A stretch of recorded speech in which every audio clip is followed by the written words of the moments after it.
Hello everybody, welcome back to the channel, and as you can see, I've got the tie on, we've got the top pile of music playing in the background. You know what that means, we've got some more Pokemon Sleep news. Now, before we get into this, I just wanted to make a little quick mini channel announcement related to the Pokemon Sleep news. And that is, one of you guys, actually the guy who got me into the game, sent me a link to an eBay page because he had found this. It's a Tyranitar pin wearing a tie, and you know, I thought that was too perfect to pass up on for the channel, and I didn't know what to do with it. I think I should wear it whenever it's a news announcement, but I had no clue where to wear it. So if you have any ideas, please leave that in the comments to let me know what I should do with this thing. I think it's just too perfect for the channel not to use. In fact, it may show up in my regular videos too, because this is just too perfect. I mean, look at this guy.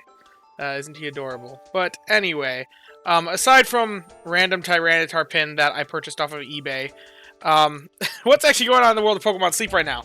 Well, Expert Mode. Expert Mode, we finally got some more details. Now, they didn't really give us too much information about how Expert Mode is going to work, but there's a few small things in here that I wanted to cover and discuss. So, we already knew some things from the maintenance notes that appeared a while back teasing Expert Mode. It's a new challenging game mode, just to go back to Greengrass, and hopefully encourage us to raise different kinds of Pokemon is kind of the goal. Now, what's interesting is some Pokemon aren't really going to benefit much from this. I think the biggest one that we look at and we're like, man, that dude's still not going to have any usefulness is Wobbuffet. Because, well, what is Expert Mode? Well, the challenge really is there are now incentives, aside from just favored berry strength, to remain on typing for your favored berry Pokemon. It's more optimal to try and hopefully remain on type for even your ingredients and your skill specialists, which in the past you haven't really cared much about. It's really only been a berry specialist thing that you really care about the favored berry for the most part. We already kind of knew that there was an expectation that in order to unlock Expert Mode, you need to be at Master 18 was what they said in the past update. There isn't a list here anymore. Wait, no, it is listed right here. And it's planned for early August, notably timing. I think there's a bit of an unfortunate announcement here in saying that Expert Mode will unlock the Monday of the week following the next maintenance and version update, planned for early August. Now, this could mean one of two things. Either the Monday of the week following the next maintenance and version update is planned for early August, or the next maintenance and version update is planned for early August, and then this is going to be on the Monday following that. If it's the first interpretation, then I'm assuming that the next maintenance is going to be, well, it really could be next week, and then we'd have it the week after that, 2 weeks away. If it is the second interpretation of it's planned for early August that we have the maintenance and version update, then the Monday following that week, then unfortunately early August is the 1st and 2nd, but the 1st and 2nd would be on, what's like a weekend. So they most likely wouldn't release a maintenance on a weekend, which means it's probably not until the week that the 3rd through the 10th would be when they would release that maintenance update, and then we wouldn't get Expert Mode until the 18th through the 24th. So we'll potentially have 1 to 2 down weeks between Expert Mode, between the end of the anniversary event and Expert Mode being playable. 1 to 2 down weeks. Now, one nice thing that got announced here is the cost of Expert tickets. 100 for the premium and 200 for regular exchange. I think this is a great pricing. I was kind of hoping for anywhere from I was hoping for like 200 to 500, and they gave us 200 and 100. So this is really affordable. Obviously, it gives another incentive for going for that premium pass. Especially since now you can do Expert Mode 2 weeks in a row. And you can only have a maximum of 2 Expert tickets in your bag's items pocket allowed. You can only claim 1 Expert ticket from the Expert Mode tutorial, So we do get 1 for free. But additionally, we can only keep 2 in the bag at all times. So you're incentivized to not just hoard these, build them up for really pivotal event weeks. That way you can only do events in expert mode to maximize the boosts. That's not really what they're looking for here. They want you to be using them regularly instead of doing kind of what we do with easy travel tickets and some people do with good camp tickets.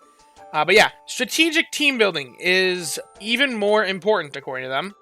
Snorlax's favorite berries will be, for the week, will divide into one main favorite and 2 sub-favorite berries.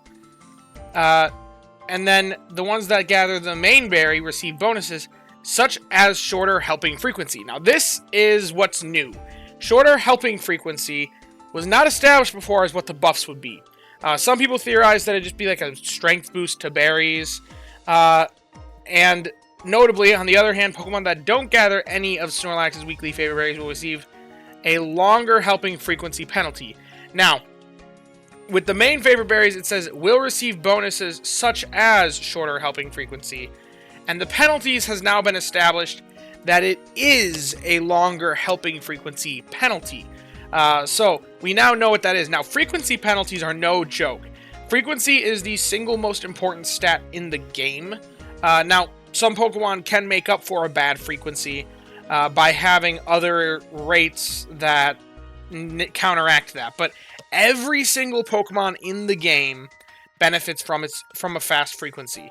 There's not a single Pokemon that would not enjoy their frequency to be faster. It's why a speed of help up nature is the most universally good nature in the game.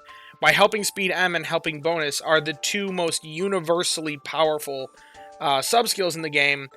If you didn't even tell me anything about a Pokemon and you just asked what's a sub-skill it'll like, help speed M, helping bonus. Those are the 2 that guaranteed every Pokemon will enjoy. So not a single Pokemon in the game will be able to take advantage of a longer helping frequency penalty. And every Pokemon in the game would enjoy a shorter helping frequency. Now, the way these are worded would lead me to believe that they're going to be like a minus 10% to frequency or plus 10% to helping or frequency. Now, if they make it equal in both directions, then it's going to be interesting because it's either going to be outright overpowered to the point that like you really only should be sticking to the frequency, to the main favorite berry as much as humanly possible, and avoiding this being off-type as much as possible, or it's going to make such a small difference that it really isn't worth that much consideration, all depending upon what those numbers are. Now, I did make a spreadsheet. This one's a much more disorganized spreadsheet because I threw it together way quickly. In fact, I didn't even actually make a new spreadsheet. This is still the same spreadsheet from my berry finding S video. I just made another tab because I was just like, I need to get something out about tonight's news. But anyway, basically, I just threw together a couple calculations to kind of figure out and display a few minor concepts. So, first thing I wanted to show off was, I think that if it's below 6% that they make these changes, then nothing's really going to happen in terms of the meta. If it's less than 6% of the frequency that they adjust it by, so this would be like if off-type Pokemon go up to 105% of their base frequency, and off-type and on-type Pokemon, the main one, go to 95% their base frequency, which lower frequency is better because this game has the wrong wording. So it's really period, but that's a whole different discussion. If that's how they change it, then 5% won't really make much of a difference.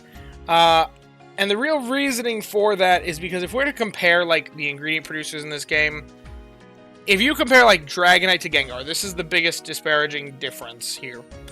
If you were to nerf Dragonite's productivity by making it over 1 point... If you were to increase Dragonite's frequency by 5% and decrease Gengar's by 5%, Dragonite still outproduces Gengar for herbs. And that's the case for a lot of producers that exceed in terms of ingredients way beyond their competitors.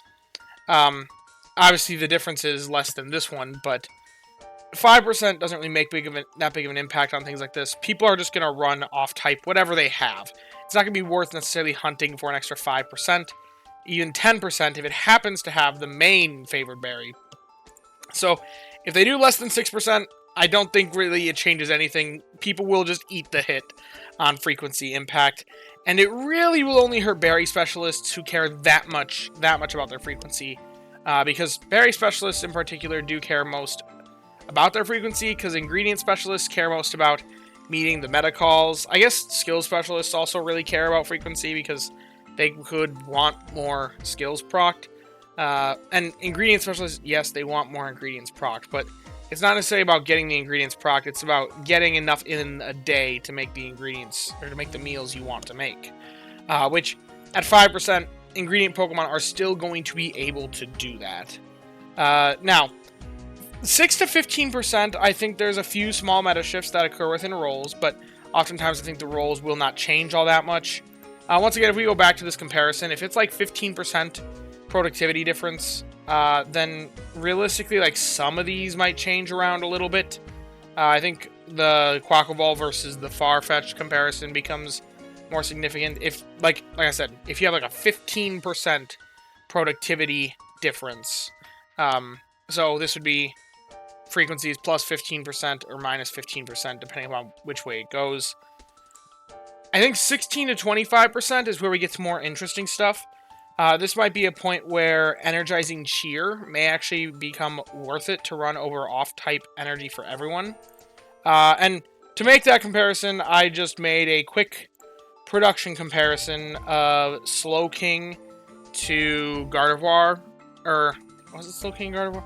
I made a comparison of a healer compared to another healer. I apparently lost that comparison, but I compared them, multiplied by 4 for the energy for everyone healer, and multiplied by 0.8 for the energizing cheer healer, because realistically they're providing value by the other members on their team by energizing them. So the energizing cheer Pokemon is going to take 20% of its procs for itself. The energy for everyone Pokemon will be charging the amount that it's listed in Rain on X upon 4 different Pokemon. So that's kind of how you got to figure out the difference between them. And at about this point is when the energy difference, after making that accounting for, when I did the math, when they come out to be about the same, or energizing cheer overtaking energy for everyone, depending upon what the energy for everyone Pokemon is, and what the energizing cheer Pokemon is, when you're in around the range of 16 to 25%. And all these effects that are later on, depending upon what the numbers are for frequency, impact in a different, have the same other side effects of smaller ones. So beyond 26 to 50%, I'd say this is definitely the case, and becomes even more the case the more that difference becomes. But now, at 26 to 50%, that's when we struggle to make certain meals without the right berry type. And to explain that concept, I just compared all the different ingredient specialists in the game when having a decent stat spread for finding a lot of ingredients, with the mono list, with the right list, making that comparison to see if we're to compare to the meta call, then how much would become too much for them. So like with leaks, Farfetch'd, even a good one, at a 20% decrease, really would be struggling to meet the meta call, unless you have a really, really, really good Farfetch'd. Now, some of them still can handle it just fine, like Beware with the Dragonite with the herbs, and Beware with the corn, or Meowscarada with the potatoes, but some of these, from like 26 to 50%, then a few select meals may start to become inaccessible because certain ingredients you won't be able to reliably produce enough of to make the strongest meals. And I'd say this is the point where berry-focused teams kind of start to overcome maybe more mixed teams of like trying to use the berries that you're making with the right ingredient specialists to complement each other to make a decent strength meal, instead of, while still matching favored berry, instead of trying to rely on something that is just getting nerfed into the ground. And if it's beyond 50%, then really it's prioritized matching berry type above all else. Now, I cannot imagine a world where they give us beyond 25% for the decrease to frequency for buffing the Pokemon. I think that'd be a pretty insane buff, even if it was 25%. Because when you actually compare the difference, now, I didn't label this, because like I said, this is a very disorganized spreadsheet. But this column right here is the buff plus or minus. This one is how much that Pokemon actually gains by that decrease to the frequency. This column here is how much that Pokemon would lose by an increase of that much to its frequency. And it is desynced because of the math behind that. I've made videos talking about that before. But basically, a Pokemon that decreases its frequency benefits more than a Pokemon that gains frequency is hurt. So if we look at like the 10% example, this is what it used to be when it was Speed of Health down. Although now Speed of Health down natures are actually like between here and here, because Speed of Health down is now like 7.5%. But anyway, it used to be 11% and 9.9% in both directions. But now, if we make it 20%, if it's a 20% decrease to frequency, that's a 25% increase to productivity. Granted, it's more manageable for the other side of things, but if we make it 25%, that's a 33% increase to productivity. I cannot see them going past that amount of productivity boost, especially considering that they've mentioned that when it comes to the shorter helping frequency, Pokemon that gather Snorlax's frequency will receive bonuses such as shorter helping frequency. That implies that there's more. So my guess is that there's going to be a desync between how much is increased in terms of frequency and how much is decreased in terms of frequency between the main favorite berry and the off favorite berry, just because I think they are trying to encourage creative team building. And I think that really anything beyond like a 10% or even 15% is going to be really, really powerful in the decrease side of things, but isn't really going to make that big of an impact. And as far as the decrease, or as far as the penalty goes. So I don't think they're going to be the same. I think it's going to be very similar to Speed of Help natures, where Speed of Help up is 10%, which is actually interesting. That Speed of Help down is 7.5%, but I think it'll be flipped. I think they're going to hurt being off-type more than they're going to help being the main type. But only time will tell how correct that statement is. But then over here was just a comparison of if they wanted to see... this is more for that inner range. This is where I got that this number from, was just comparing the best ingredient producer to the second best ingredient option. And you can see like 15% is like the highest that these get for small shifts in what would be the best possible ingredient specialist for a typing. So I think that these are kind of the brackets depending upon what numbers they decide to settle with. But when it comes to expert mode, there's still more stuff to be discussed. I will make more videos on this in the future. They also additionally say there will be one additional bonus related to raising Snorlax that will be selected at random every week. Now, something very interesting, they have added this note here. The selected bonuses will normally not be the same type of bonuses as those from ongoing events at the same time. Now, this could mean one of two things. It means that either they could be similar in type of like what the bonuses could be, so like plus main skill level, plus skill trigger rate, plus ingredient finding, like numbers. But they're not going to make it the same as whatever the event is. So let's say it's Christmas and ice types are boosted. That standard type bonus. Then they're going to make sure that it doesn't match up and that you have a different thing boosted so that that boost doesn't get wasted. That's what this could mean. Otherwise, this could mean that they're doing different boosts. So, like, the standard type bonus that we typically see with events might not be kind of the sort of boost that we're looking for, or what we're looking to see here in expert mode, and that it could be something completely unique and different. But only time will tell. Now, also notably, there's instead of area bonus, expert mode areas. Notice the S there. That's very significant, and I'll come back to that in a moment. Expert mode areas will accumulate an expert bonus. I don't know what that means. Is it just a new area bonus, but just for expert mode? That's my guess. But that's not really. I guess it just was resetting the area bonus for expert mode on those islands, because they also say that if an expert bonus accumulates over its limit, the excess bonus will not be transferred over to the regular area bonus, and vice versa. But maybe over to expert mode areas. But, rewards, we already kind of knew this stuff. Increasing research XP, increasing dream shards, increasing candies. Which does, interestingly, make Dream Shard Magnet Pokemon weaker. Because there's a new option to collect Dream Shards with a more strength-based approach. Which means that the need for a Dream Shard Magnet Pokemon does get decreased by the presence of Expert Mode. We also have an increased chance to encounter shiny Pokemon. That's always kind of nice. But then there's Expert Mode exclusive weekly missions that'll be added. So, sleep for X hours alongside Fire-type helper Pokemon. And this is an example. That collect Snorlax's main favorite berry for that week. So, stronger incentives to try and encourage us to not just use the Pokemon, but to sleep alongside them.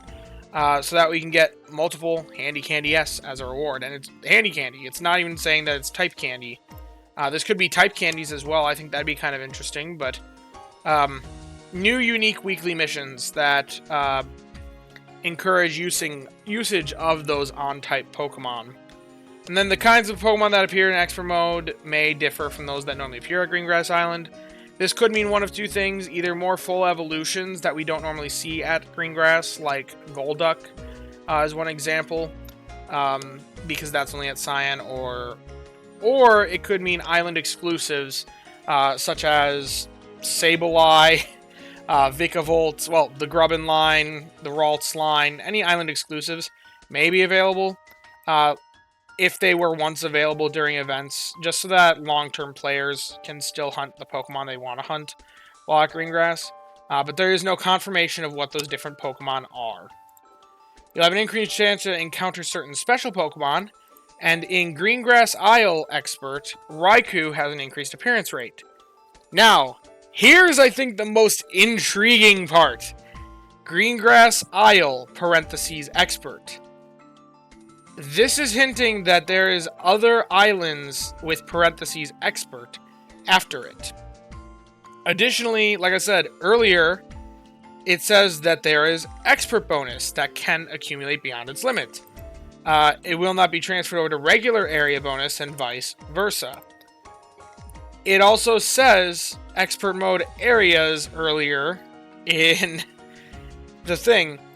They're releasing it with just Greengrass Isle Expert Mode. But there's nothing in here that says... And there's nothing here that says that it'll be a Greengrass Island exclusive thing. Expert Mode will be available to play on Greengrass Isle when you reach Master 18 on Greengrass Isle. This feels to me, and maybe this is a lot of speculation, maybe there's something here that I'm wrong about, but it feels to me like they're implying that as time goes on, they'll eventually open up Expert Mode to the other islands. Which, that'd be interesting, because we already kind of know what to expect from the other islands. And then the questions would arise, is the main berry going to be fixed at the other three, since the other three berries are fixed? Or will they randomize all three berries, like they've done with Greengrass, and then the other islands in the past for certain events? Just, how is that going to work? Only time will tell. And if they even end up doing that. But the way that says Greengrass Isle Expert, and the fact that they're only boosting Raikou, that's another thing. All of the legends spawn at Greengrass. Why is only Raikou being boosted at Greengrass Isle Expert Mode? Why not Suicune? Why not Entei? Why not Cresselia? What is it about Raikou specifically that they're boosting at Greengrass Island? Unless they want to boost those other Pokemon at their respective islands. Now, obviously, they wanted to have something for Greengrass, so I guess they just gave it Raikou, because back when Raikou was released, there was no Old Gold Power Plant. Nowadays, Raikou does have the Old Gold Power Plant going for it. But only time will tell. Maybe I'm speculating a bit too much, but it feels to me like they've pseudo-confirmed here that Expert Mode long-term will not be a Greengrass Island exclusive thing. Correct me in the comments if I'm wrong, if there's something here that I'm missing. But anyway, if you all have enjoyed the video, be sure to leave a like and subscribe. Down in the description, we'll have a link to join the Discord. You can come join us, hang out, talk about all things Pokemon, sleep, and the like. Huge shout out to all of my channel members. It really means a lot to me that you guys want to show your support financially, despite there being no paid rewards for members. If you too want to become a channel member, the join button is down below. And as always, I thank you all for watching and hope that you all have a wonderful day. And remember, the Tyranitar pin Let me know what you guys think. Bye-bye now.